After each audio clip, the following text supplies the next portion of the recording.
Hello नमस्कार, जय हिंद। स्वागत है आप सबको एम विद आरबी परिवार में। मैं विवेक आप सबका एम विद आरबी परिवार में स्वागत एवं अभिनंदन करता हूं। आज इस वीडियो में हम लोग सीखने वाले हैं करणियों का जोड़, घटाना, गुणा, भाग, वो भी नई एवं आसान ट्रिक के साथ। तो यदि आप चैनल पर नए हो तो चैनल को सब्सक्राइब करिएगा, बेल आइकन को प्रेस करिएगा। चलते हैं पहले क्वेश्चन पे। पहला क्वेश्चन है 5 करणी में 2 प्लस 3 करणी में 2, इसका मान ज्ञात करना है। कहने का मतलब है इस करणियों को हमें जोड़ना है। तो करणियों को जोड़ने से पहले करणियों को जोड़ने के कुछ नियम होंगे। क्या नियम होंगे? करणी को जोड़ने के लिए हमें करणी के अंदर, जो करणी के अंदर संख्या लिखी है, करणी के अंदर की संख्या बराबर होनी चाहिए। पहला नियम क्या है? करणी के अंदर की संख्या समान होनी चाहिए। और करणी की घात, जो यहाँ पे घात ये कितना होगी, तो ये वर्ग है तो यानी 2 होगी, और यहाँ भी कितनी है? 2 होगी। करणियों की घात समान होनी चाहिए और करणियों के अंदर की संख्या समान होनी चाहिए। बस जोड़ में यही 2 नियम हैं। तो देखो यहाँ भी 2 है, यहाँ भी 2 है, घात समान है, करणियों की संख्या समान है और करणियों की घात यानी वर्गमूल में है, ये भी समान है। तो इसको जोड़ेंगे कैसे? इसके जो गुणांक होंगे 5 ये हैं, 3 ये हैं, इनको आपस में जोड़ दो, कितना हो गया? 8। और करणी के अंदर जो है वही रहने देंगे। तो इसका योगफल कितना आ गया? 8√2, यानी ऑप्शन बी सही होगा। अगले क्वेश्चन पे चलेंगे। क्वेश्चन नंबर 2 क्या कह रहा है? √2 करणी में 5 प्लस 3 करणी में 5 प्लस करणी में 5। देखो संख्या करणी के भीतर कौन सी है? तो आप बोलोगे 5। सब जगह 5 5 होगी, सब जगह 5 है। और करणी की जो घात है वो सब में वर्गमूल है। यहाँ भी 2 है, यहाँ भी 2 है और यहाँ भी 2 है। करणी की घात भी समान है, तभी करणी को जोड़ेंगे। यदि असमान होगी तो करणियों को हम नहीं जोड़ सकते। तो जोड़ लो। यहाँ से कितने हैं? 2, यहाँ से 3 और यहाँ से जब कुछ नहीं होगा तो क्या मान लेंगे? 1। तो 2 और 3 5 और 1 कितना हो गया? 6। और जो करणी के अंदर की संख्या उसको सेम ऐसे रहने देंगे। तो यानी ऑप्शन कितना हो जाएगा? 6 करणी के भीतर 5। किस ऑप्शन में मिलेगा? ऑप्शन बी सही हो जाएगा। अगले क्वेश्चन पे चलेंगे। क्वेश्चन नंबर 3 करणियों का घटाना कैसे करेंगे? ये लिखा है 3 करणी में 5 माइनस करणी में 5। करणियों में जैसा सेम जोड़ना है, सेम वही कंडीशन घटाने में होगी। तो यहाँ देखो कितना है? 5 और यहाँ पे कितना है? 1। घटाओगे कितना बचेगा? 2। और करणी के भीतर जो संख्या लगी होगी उसको सेम ऐसे रखे देंगे। तो यहाँ पे ऑप्शन कौन सा सही हो जाएगा? ऑप्शन सी सही हो जाएगा, 2 करणी 5। क्वेश्चन नंबर 4 क्या कह रहा है? क्वेश्चन नंबर 4 कह रहा है कि 13 करणी में कितना है? 7। और यहाँ पे कितना है? यहाँ पे देखोगे घनमूल है, माइनस 6 घनमूल है किसका? करणी में घन है 7। यहाँ पे देखो वर्ग नहीं है, लेकिन यहाँ पर भी क्या है? यहाँ पर भी घात 3 है, यहाँ पर भी घात 3 है। करणी के अंदर की संख्या भी समान है, तभी जोड़ सकते हो, घटा सकते हो। तो यहाँ पर अब ले लेते हैं, यहाँ पे घाता इसका वो कितना है? 13 और इसका कितना है? 6। घटा दोगे 13 में से 6 गया, कितना बचेगा? 7। और ये करणी के भीतर, करणी के अंदर जो लिखा है वही लिख देंगे सेम, और जितनी घात लगी है उतनी घात लिख देंगे। तो कितना आ रहा है? 7 घन करणी के अंदर 7। किस ऑप्शन में मिल रहा है? ऑप्शन ए सही होगा। देखो बी सेम है लेकिन ये नहीं होगा, क्योंकि यहाँ पे क्या है? यहाँ पे वर्ग है। कौन सा ऑप्शन सही हो जाएगा? ऑप्शन ए सही होगा। अगले क्वेश्चन पे चलेंगे। Question number 5। क्वेश्चन नंबर 5 क्या कह रहा है? क्वेश्चन नंबर 5 पे हैं करणी में 50 प्लस करणी में 98 और प्लस करणी में 72। यहाँ पे देखो घात तो सब में सेम है, घात तो सब में बराबर है, यानी यहाँ पर भी घात कितनी है? 2 है, यहाँ पर भी 2 है और यहाँ पर भी 2 है, यानी वर्ग है। लेकिन करणी के अंदर की जो संख्या है यहाँ पे 72 है, यहाँ पर 98 है और यहाँ पर 50 है। तो इसको हम जोड़ नहीं सकते, करणी को जोड़ नहीं सकते। क्यों? क्योंकि यहाँ पर 50, यहाँ पर 98 और यहाँ पर 72 है। तो यहाँ पर क्या करेंगे? यहाँ पर हम इनके सबके गुणनखंड करेंगे। क्या करेंगे? गुणनखंड कर लेते हैं। तो चलो गुणनखंड करते हैं इन सबके गुणनखंड। तो सबसे पहले क्या करेंगे? 50 के गुणनखंड करो। 50 के गुणनखंड करोगे कितना होगा? 50 के गुणनखंड करोगे तो कितना होगा?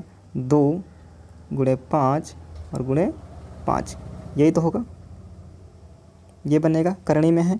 उसके बाद में 98, ये करणी में है, इसके गुणनखंड करोगे तो कितना आएगा, तो आप बोलोगे 2, उसके बाद में 7, उसके बाद में 7, 7 7 49 दूना 98। तीसरा क्या बचेगा, 72, 72 के करोगे कितना मिलेगा, 2 गुणे 6 और गुणे 6, ठीक है। अब यहाँ से देखो जो जोड़ा मिल रहा है उसको बाहर निकाल लेते हैं। एक ये जोड़ा मिला तो ये क्या बन जाएगा आपका, ये करणी के भीतर बचेगा तो ये बाहर आएगा 5√2 बचेगा। इसमें 7 बाहर आएगा, 7√2 और यहाँ से 6 बाहर निकलेगा, यहाँ क्या बचेगा 6√2। अब देखो करणी के भीतर की संख्या यहाँ पर भी 2 हो गई, यहाँ पर भी 2 और यहाँ पर भी 2, सब जगह बराबर हो गई। यहाँ पर जो आधार हो गए वो तो पहले सेम थे, अब इनको सबको जोड़ लो, इन सबको जोड़ोगे तो कितना हो जाएगा 6 और 7, 7 5 12, 12 6 18, तो उत्तर कितना हो गया आपका 18√2, कितना निकलेगा 18√2, यानी कौन सा ऑप्शन, ऑप्शन बी सही हो जाएगा। चलेंगे अगले क्वेश्चन पे, क्वेश्चन नंबर 6 क्या कह रहा है, 7 यानी 7 करणी में कितना है 19 माइनस 5 करणी में कितना है 19, घट जाएगा। यहाँ देखो करणी के भीतर की संख्या बराबर है, यहाँ पर भी 19, यहाँ पर भी 19, और ये जो इसके गुणांक हैं वो कितने हैं 7 5 है, माइनस कर दो, 7 में से 5 गया तो 2 बचेगा, और करणी के जो भीतर की संख्या होगी वो सेम वैसे रहेगी, यानी 2 करणी के भीतर 19, किस ऑप्शन में मिलेगा, तो ऑप्शन सी सही हो जाएगा। अगले क्वेश्चन पे चलेंगे, क्वेश्चन नंबर 7 क्या कह रहा है, करणियों का गुणा, करणियों का गुणा कैसे करेंगे।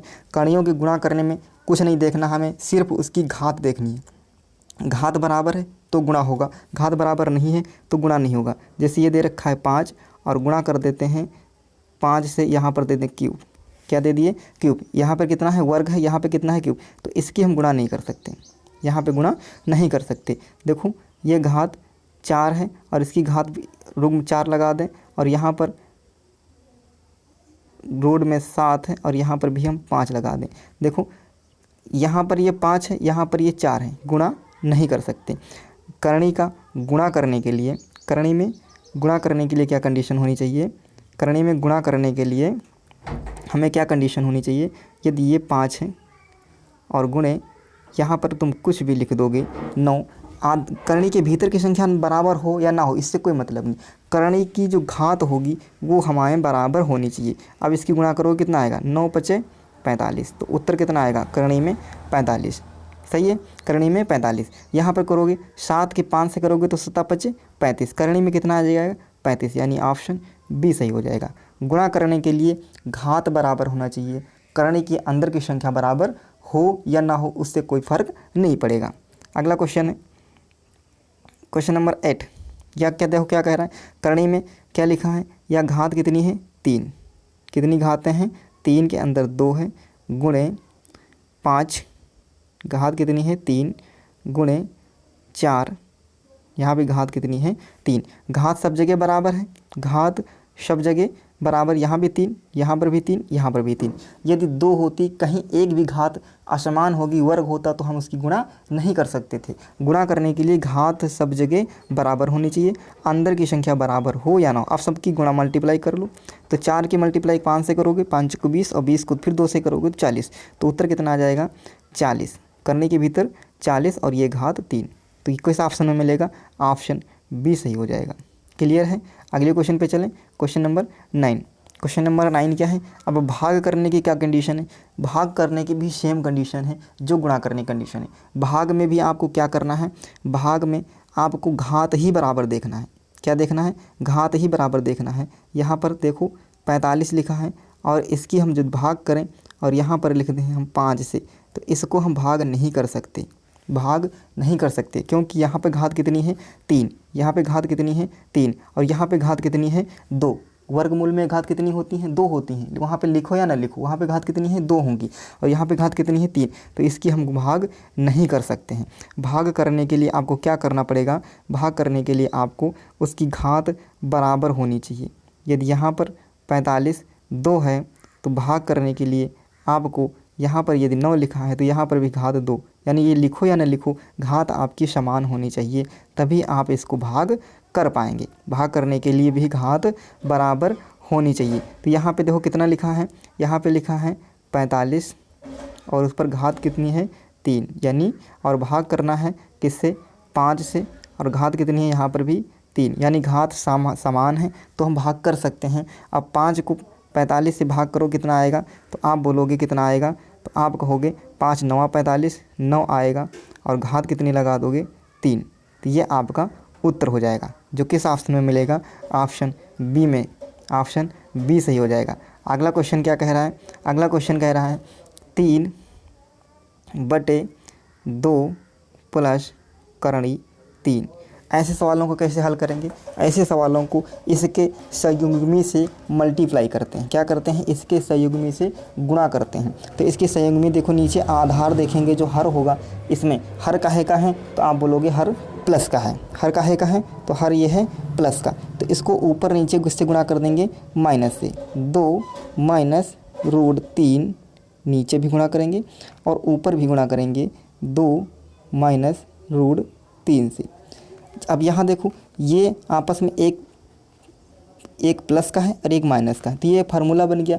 ए कौन सा फार्मूला बना है, ए प्लस बी 1 में, ए माइनस बी 1 में, यानी ए स्क्वायर माइनस बी स्क्वायर का। तो ए स्क्वायर करोगे तो ए का कितना हो जाएगा 4, और बी का स्क्वायर करोगे तो 3 रूट करोगे तो कितना हो जाएगा 3।